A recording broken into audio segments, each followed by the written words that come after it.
Belief is defined as an acceptance that something exists or is true, especially one without proof, trust, faith, or confidence in someone or something. Life and you are synonymous. Life is free to express effortlessly. This is wild, free, spontaneous. Life can imagine unbounded through the human brain, even to the point of what we call psychosis. We cannot conceive of what reality is, and yet are at liberty to envisage life in our own deluded projections. Life is verbing you in this way. That which you may take yourself to be.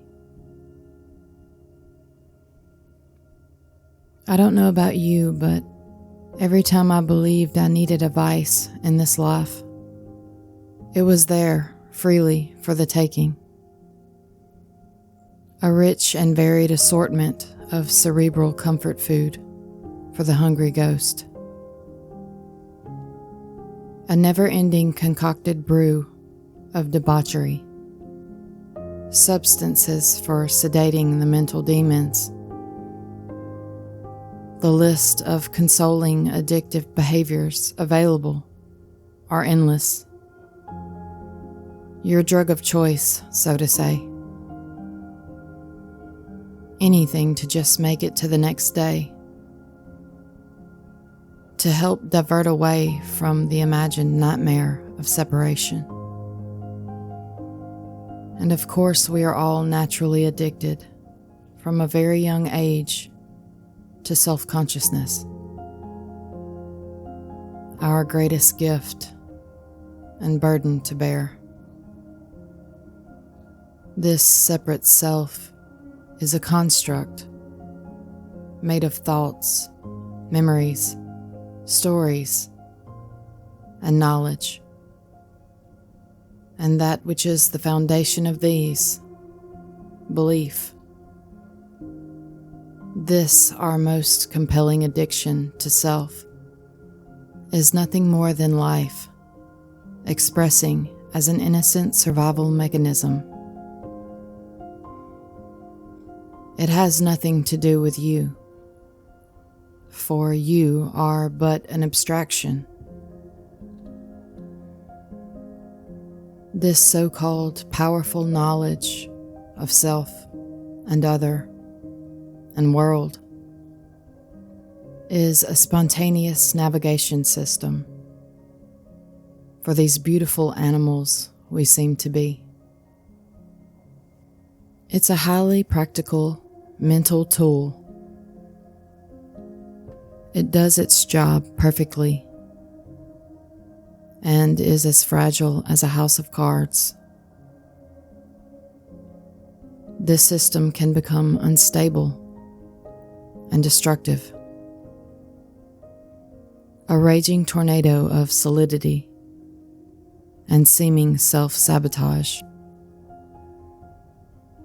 The belief of individual agency is a base assumption, an ingrained response of perception through the eyes of a creature just clever enough to be completely deluded. For some few of us, a belief can arise that there is a better way, an escape route out of this hell. So we use the only tool we have to attempt this great feat of transcending ourselves, our minds. It is, after all, our tool to manipulate ourselves and our world, so we assume. This idea that I must strive to be better has been pounded into our heads by every voice of authority from a tender age. Eventually, and commonly, we begin to intuit the impossibility of using the mind to go to this theoretical space beyond itself. Many of us partake in the buffet of drugs called spiritual modalities, the hamster wheel of striving, grasping, averting, in a desperate effort to change ourselves into better selves, healthier, safer, happier, special, worthy. All based on this core belief that I am, I can, and I will. There is nothing wrong with any of this, despite what we may believe. This whole apparent process is completely effortless, spontaneous, and as innocent as any other natural process that seems to be. So, what is the problem? Well, there is none. But there is one root from which this self-centered phenomenon arises. It isn't thought, stories, memories, or knowledge. These are inherently empty and harmless of their own accord. We can come to this conclusion that thought and stories are the enemy, and we must resist them at all costs. This is a common misperception. Thought and stories cannot be avoided. They arise when they do. That which gives solidity, power, momentum to the thoughts and stories is this mysterious thing called belief. This lifeblood of knowing what the hell is going on, and who we are, where we are, why we are here, and how to go about living in this mad world. What is the point? Belief is the original, quintessential epitome of coping mechanisms from which all addictions arise. The addiction to self, thought, and stories. A psyche that is wrought with belief is potentially capable of all form of abuse and neglect for the body, others, and the world. Belief gives birth to self-loathing, self-righteousness, and all forms of egomaniacal expression. Without this potent spark of belief, all thoughts are fleeting, ephemeral, meaningless expressions, no more. Devoid of intention, knowing, interest, will, or purpose. Completely empty sounds and symbols. They have become benign, innocent, funny, and obviously random. Without knowing, this is what it is. Thought and stories are not personal without the charge of belief. Without the blinding light of believing thought, their nature is undeniably clear. Thoughts are but a natural, automatic pattern of regurgitated symbols conditioned in the brain from a sick society. Thoughts are merely a survival mechanism. The brain's attempt to process trauma and cope with the dangers of this world. It actually has nothing to do with you.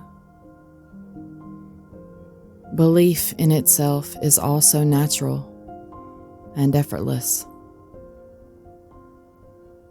When this foundation of belief falls, so too does the psychological self, the solidity.